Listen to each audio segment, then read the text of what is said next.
Today I'm going to answer a question by a student who goes by the name of Flurng. Flurng. F-L-U-R-N-G. Anyway, the question is about the video series on operational amplifiers, particularly the video on the inverting amplifier.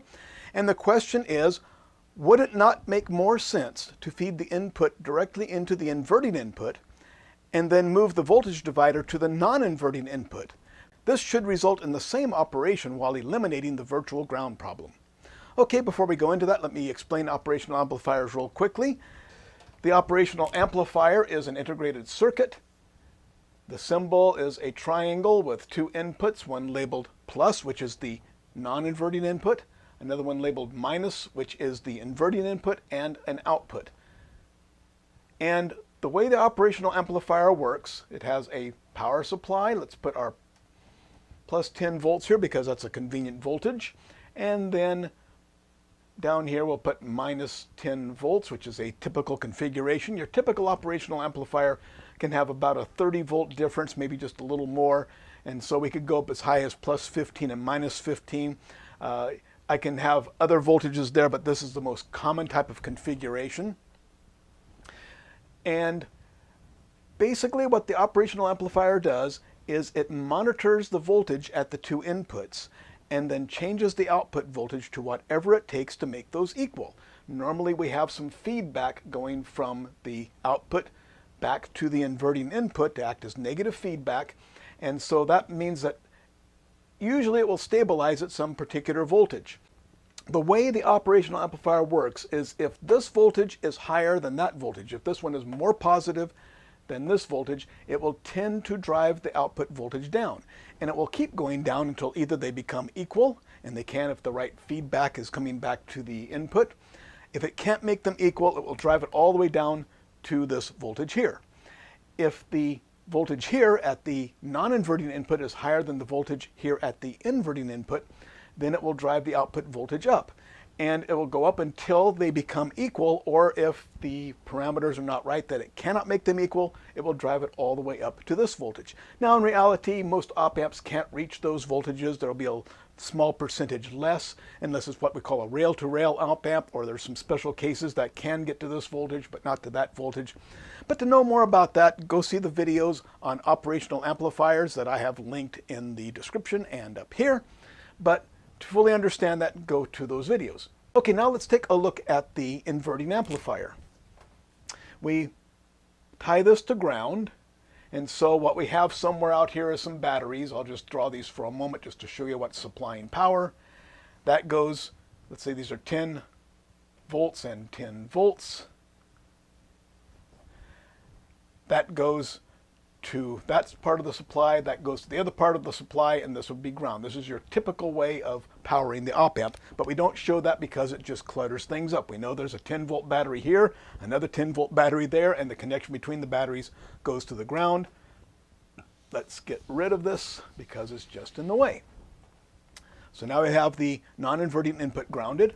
Now to make the inverting amplifier, we're going to take the output and we're going to feed it back through a resistor network.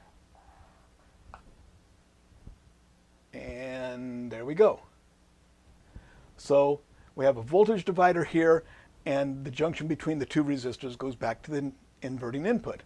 And just for ease of operation, let's make these 1K and this 1K. I wish I had a little more room up there, but we'll make this work. You would probably have bigger resistors here because you want a very small current in this feedback loop because it takes almost no current to operate this, so why have more current than you need? So this is a low resistance, but it'll demonstrate how the circuit works. Okay, so let's put in plus 2 volts here. Now what's going to happen is that we have 0 volts here because that's the ground. So now if we put 2 volts here, plus 2 volts here, that is going to cause this voltage to be something higher than 0 volts. Well, if this voltage is higher than that voltage, it's going to drive the output voltage down. And it's going to drive it down until it sees 0 volts there. So if these two resistors are equal, what voltage here is going to give us 0 volts right there? Well, plus 2 volts here. I'm going to have to put minus 2 volts there to get my 0 volts there. And so if I raise this voltage to plus 3 volts, well, that's going to cause the voltage to go down, and once again it's going to stabilize when this becomes 0 volts. And what voltage would that be? Well, if I have plus 3 here and minus 3 here, I would have 0 in the middle. So there we have it. So whatever voltage I get here, I get the same voltage here with the opposite sign. And I can change that by changing the ratio of resistors here. I'm just making it an amplifier with a gain of 1 right now, just to simplify things. Okay, so there we have it. Oh, and by the way, if I put negative 3 there, that's going to cause this voltage to be lower than that voltage. So this voltage is higher. That's going to drive the output voltage up until they're equal. And what would that be? If I want minus 3 volts here and 0 volts there, I'm going to have to put plus 3 volts here. So once again, that'll balance it out, and so that would be plus 3 volts. So once again, it's the same voltage, but change the sign.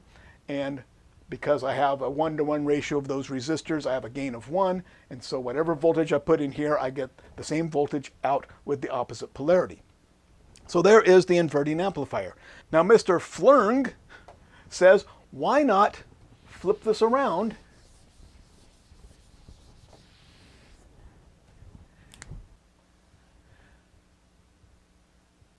and put the input here, and then have our voltage divider down here.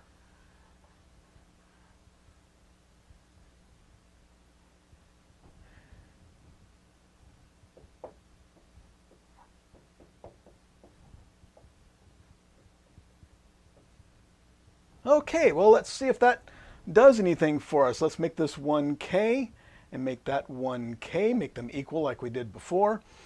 And let's see, let's put plus 2 volts there. So that's going to be plus 2 volts there. The operational amplifier is going to make this voltage whatever it takes to make this also plus 2. So plus 2, plus 2. What's that going to take? Well, if this is 0 volts and that's 0 volts and plus 2, if I have the same resistance, I have to gain the same amount of voltage. So 0 to plus 2, another plus 2 gives me plus 4 volts. And yeah, well, it's not an inverting amplifier anymore. It looks like a non-inverting amplifier. So we have a unity gain amplifier with equal resistors, which is different from the way a normal unity gain amplifier works with an operational amplifier. So that's what it would do. So we could get a useful amplifier out of that by simply putting the feedback on the bottom, right? Yeah, I think that would work. Let's see what happens if we change this voltage over here. Let's put that up to 3 volts. Okay, that increases this up to 3 volts. Now what does the op amp do? If this voltage is higher than that voltage, it drives the output voltage down. So it was 4 volts, it's going to drive it down. That voltage is going to go lower, and if this goes lower, that means that this voltage is going to go lower. Oh. And lower, and lower, and lower, and this will stay higher, and as long as this voltage is higher than that voltage, it'll drive the output down, so it's just going to get lower and lower and lower, and so it's just going to drive the output down to minus 10 volts, to that voltage right there, or as close as the op amp can get to it. So there's the problem, and that's why we don't use positive feedback in an operational amplifier, because actually, when we had it nice and balanced there before, let's take another look at that. Okay, let's get these numbers back out of here. So there's plus 2 volts. That's going to be plus 2 volts, and that's plus 2 volts, giving us plus 4 volts there. Yeah, that looks good. Except what happens if we increase this to plus 2.000001 volt? Well, that's 2 volts. That's 2.000001 volts. It's a higher voltage, isn't it? So it's going to drive this down, minus 10 volts. So even what we had there that looked like, hey, I think that'll work, it was like balancing a pencil on its point. It was, if we got it exactly perfectly right, it would probably stay there, but there's no way you're going to get that absolutely perfectly right. I mean, even if just the temperature changed a little bit, it's going to change what goes on inside the circuit, and boom, it's going to drop down to the minus 10 volts. So this configuration will only give us an output that's either all the way to this voltage, plus 10, or all the way to that voltage, minus 10, because of the very fine balance of the voltages in the op amp, and because of the very high gain of the op amp. which is what makes it operate as it does. So that's why we don't make an amplifier with the feedback on the non-inverting input, because that gives us positive feedback, and now it's just going to go all the way to one voltage or all the way to the other and not give us a very useful circuit. I love the t-shirt that Dave Jones sells on his channel. It says, "I give only negative feedback," and it has a picture of an op-amp circuit on there. We always use negative feedback in our op-amp circuits unless we're making an oscillator, which does need positive feedback, but that's a different story. So anyway, that's why it wouldn't work. So back to the original circuit. To make an inverting amplifier, there's our op-amp. Non-inverting input, inverting input. There's our feedback. Goes to our input, feeding back to there, back to there. And so now, once again, this is going to be remaining at 0 volts because that's our ground. Let's put our power supplies in here just so we don't forget what's going on there. And I'm going to do 10K this time, just because I did. It'll still work the same, just less current.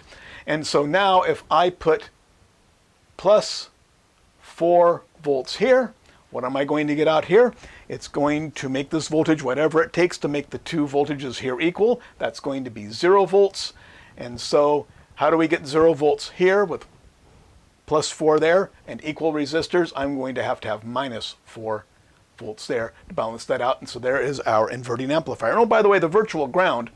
This is called a virtual, actually right up here is called a virtual ground, because this will always be the same voltage as the ground voltage. Now, is it really good to call it a virtual ground? So what's the definition of a ground? The ground is where you have designated to be your 0 volts, okay, and it must be able to source or sink whatever current is necessary without changing. Well, the op-amp has a very high impedance, so we're not going to get any current in or out of the op-amp, but that's not where the current needs to go. We have current going this way right now, going into the output. The output is sinking current starting over here, going through the voltage dividers and into the output. Or if we flip this, make that minus 4, which would make that plus 4, now the current is going the opposite direction. But it takes whatever current it needs this way, or that way, or whatever. There's our point, that is our virtual ground, and although the current never goes into the op-amp, it's going past that point. And so, yeah, if I send current in, takes whatever current it needs, eventually goes into the output, but it holds that at 0 volts. Or if I have the current going the opposite direction, whatever current needs to go through there, it still holds that at 0 volts because the op-amp adjusts its output to whatever it takes to keep that at 0 volts. So it acts like a ground as long as we're not trying to work with more current than the op-amp can handle, which is going to be around 30, 35, maybe 40 milliamps or so, unless we add some external circuitry. So that's what the virtual ground is. And the virtual ground issue, I don't see that there's an issue. That's what makes the circuit work. So we have that virtual ground here. This is held at 0 volts. And so it's sort of like a teeter-totter. I push that voltage up, it pushes this voltage down. So it inverts it. I push this voltage down, it pushes the other voltage up, and it kind of teeters on that 0 volts. So this voltage goes up, that voltage goes down. This voltage goes down, that voltage goes up. If you can see my arm doing what my arm does here. Yeah, so the virtual ground is what actually makes it work. So it's not, there's no virtual ground issue, there's just a virtual ground, and that's part of what makes the circuit work. So if you found this video useful and informative, oh, Mr. Flurng has another question. His question is about the summing amplifier. Well, let's go take a quick look at that. Let's erase this and redraw it.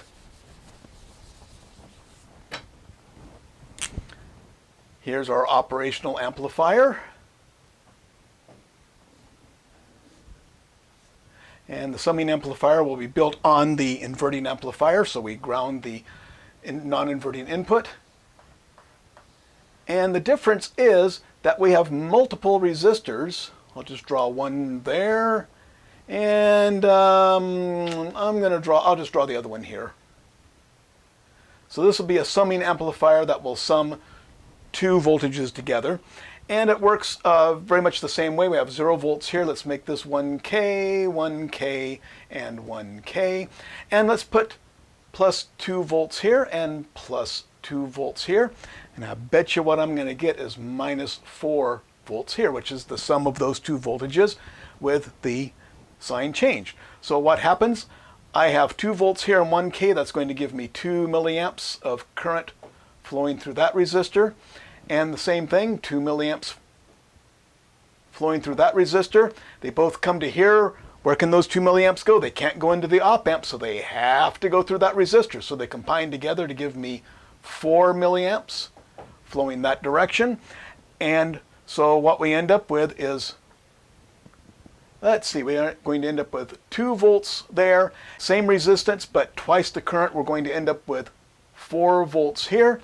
So we start with plus 2, we lose that 2, we lose 4 more, and now we're down at minus 4. So this is working as a summing of the 2 voltages I have there. Well, let's see what happens if I change one of them. Let's change this to plus 4 volts. If this works, I should get the sum of those voltages with the sign change. That should be minus 6 volts. Let's see if that works. I still have 2 milliamps going through there. I have 4 milliamps going through there. They combine together to give me 6 milliamps. 6 milliamps through 1K, so I start with 0 volts here. 6 milliamps through 1K, so I lose 6 volts. Boom, minus 6 volts in the output. So there's your summing amplifier. And Mr. Flern's question is, why not put the inputs in the non-inverting input, and so we don't end up with a minus number here? Because if we want a positive number, I have to go through an inverting circuit over here, which is simply another inverting amplifier.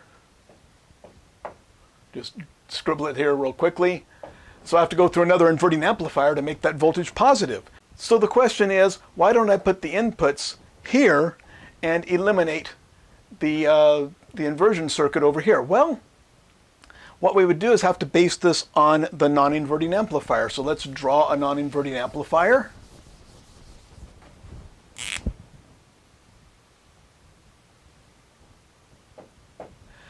And the difference is we have our feedback